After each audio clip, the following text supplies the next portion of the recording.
Video games, Roswell, New Mexico, and Naya Rivera are all on this day. Welcome back to On This Day. Today's date is July 8th, 2021. It is the 189th day of the year. We got 176 days left in 2021. It is the 27th Thursday in the 28th week, 18th day of summer, and we got 76 days until fall. If today's your birthday, your birthstone is a ruby or an onyx. And we got 63 days left until the NFL regular season kicks off, which I'm very excited about. Being a Cleveland Browns fan, it's not normally something I'm excited about. Last couple of years, it's been a little exciting. Today is National Video Game Day. National Video Game Day happens on July 8th every single year. Video games are primarily used for recreational purposes, although professional gaming leagues do, in fact, exist. Yeah, that's a big thing. You can make a lot of money being a professional gamer. They even show it on ESPN, which is supposed to be sports, but now they're considering video game playing a sport. I don't get it, but okay. Video games have exploded over the last 4 decades. Especially, I'd say the last decade, it's really gotten big. I'm over 50 and I've played video games since I was probably about 12. No, probably less than that, 9. Still do to this day, helps me concentrate. The very first video game ever invented involved simply table tennis. Today, there are over 5 million games in existence, from high-speed racing, adventure games, virtual dueling match.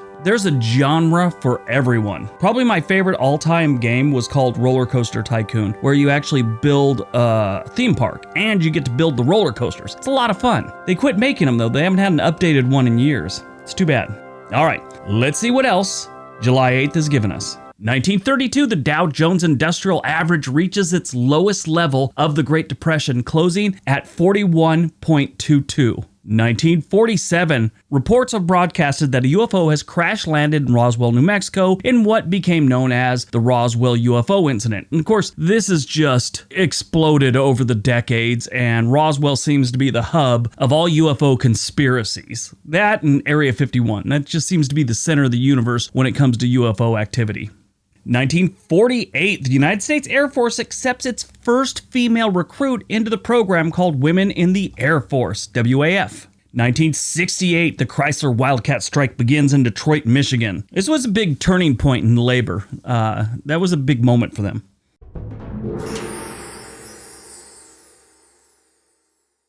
1982, a failed assassination attempt against Iraqi President Saddam Hussein results in the Jail Massacre over the next several months. If you know anything about Saddam Hussein's time in power, you should expect this stuff because he was a twisted megalomaniac. The Jail Massacre was a mass killing of Shia Muslim civilians by the Ba'athist Iraqi government on July 8, 1982. The town of Dujail had a large Shiite population. The whole town had about 75,000 residents at the time of the incident and was a well-known stronghold of the Dawa party. I think I pronounced that right. They basically didn't dig Saddam Hussein or anything to do with his Ba'athist government. So the massacre goes down like this. They capture a few of the guys who had shot at his vehicles. He was leaving town after giving a speech in the town of Dujail. Guys hiding in orchards just outside town pretty much shot up his caravan. Killed a couple bodyguards, but he came out unscathed. They capture a few of the guys, they start questioning them, and this just led them into questioning pretty much the whole town. Eventually, 140 men, women, and children were killed. Hundreds of others had their houses destroyed, their crops destroyed,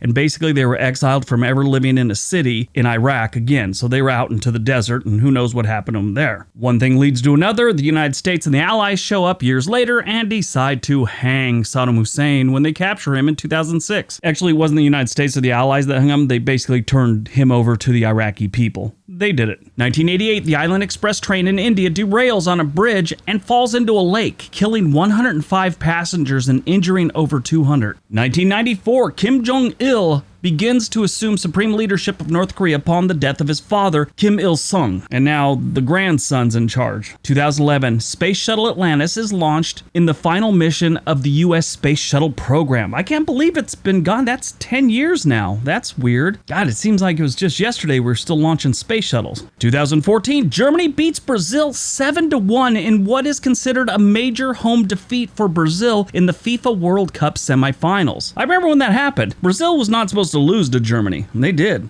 Movies released on July 8th, 2018, Captain Fantastic. If you've never seen this movie, I would suggest it. It's got Viggo Mortensen in it. It's a great movie. Basically, dad has taken his family of like 5 kids and moved them into the woods to keep them out of society. He was one of those guys that just thought society sucked and he's going to raise his family in the woods. Well, they have a really nice life. Things happen. I won't tell you what happens, but he's forced to have to go back into society and his kids are ill prepared for this. It turns into a really heartwarming and entertaining movie. I bet it could have been a really good book. It might have been. I don't even know if it was or not, but it was such a good movie. I was kind of sad it was over. Sometimes you have those movies where you just wish there was more. This is one of them. Great movie, though, if you ever get a chance. Born on July 8th, 1958, Kevin Bacon, American actor and musician, but everyone knows him as an actor. He's got a band with his brother called the Bacon Brothers, but he's an actor. He's been in everything. He's been in so many things that they actually have a game called 6 Degrees of Kevin Bacon, based on the idea that due to his prolific career covering a diverse range of genres, any Hollywood actor can be linked to another in a handful of steps based on their association with Kevin Bacon. The name of the game comes from that old 6 Degrees of Separation idea. If you go back and look at his career, I mean, the 1980s is in Friday the 13th, Getting Out, She's Having a Baby, Footloose. Then in the 90s, he went on to play with Meryl Streep in River Wild, Tom Hanks,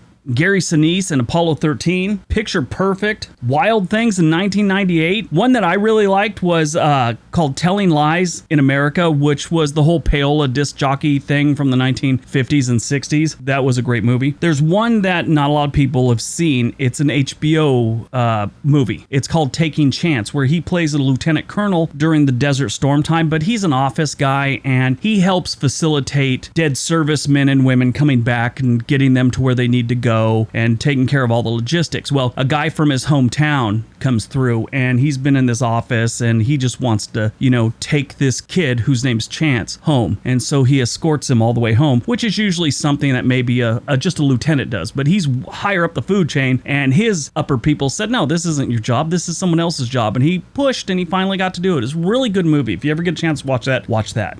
Died on July 8th, 2020, just last year, Naya Rivera, American actress, model, and singer. She was best known for her work on The Royal Family, Glee, and Devil's Day. She died at the age of 33 after she drowned at Lake Piru in Santa Clarita, California. I've been to Lake Piru many times. This, for some reason, is one of the coldest lakes I've ever been in California. I used to go to lakes all the time. We water skied, we had boats when I was growing up. This one, I never liked it because the water was just so freaking cold all the time. Sadly, she was alone with her young son, who I believe was like 4 at the time. He had a life jacket on. They rented a boat. They never came back. When searchers went out to look for the boat, they found the little boy on the boat, perfectly fine, life jacket on, and she was gone. They eventually found her. She had drowned. They figured there was some kind of incident and she was able to get him back up on the boat and couldn't get herself back up and ended up drowning. All right, that's today's video. Hope you guys enjoyed it. Hope you got some information out of it. Sorry about my long Kevin Bacon rant, but that Taking Chance was such a good movie. Definitely check it out. Anyway, everyone have a productive day and be nice to each other.